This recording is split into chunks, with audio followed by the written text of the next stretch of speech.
যারা কর্মচারীদের সাথে খারাপ আচরণ করে, যারা মানুষের কাছ থেকে শ্রম নিয়ে কাজ করিয়ে টাকা দেয় না, কিয়ামতের দিন তাদের বিরুদ্ধে মামলা দায়ের করবে কে? কে করবে?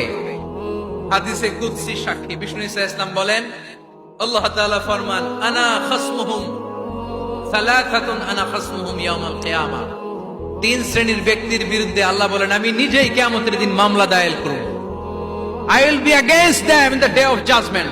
Three categories of people, I will be against them in the day of judgment. তিন শ্রেণীর লোক কিয়ামতের দিন তারা ছাড় পাবে না। আল্লাহ বলেন, আমি নিজেই তাদের বিরুদ্ধে মামলা দায়ের করব। এর মধ্যে এক শ্রেণীর লোক হচ্ছে রাজুলুন ইস্তাআজারা আজিরান ফাস্তাউফা মিনহু ওয়া লাম ইয়াতি আজরা।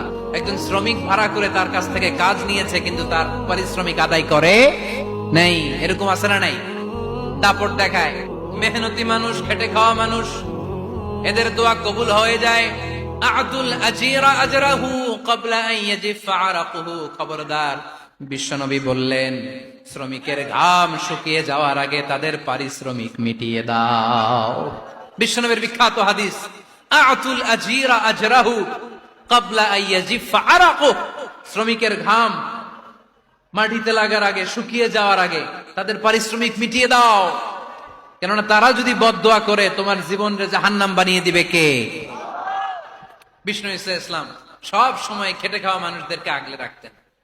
সব সময় শুধু যে ভাষণে মেহনতি মানুষদের সাথে ভালো আচরণ করতে বলতেন, শ্রমিকদের সাথে ভালো আচরণ করতে বলতেন, এমনটা নয়। ওনার ব্যক্তিগত জীবন ঘাটলেও দেখা যায় উনি শ্রমিকদের সাথে কেমন আচরণ করেন।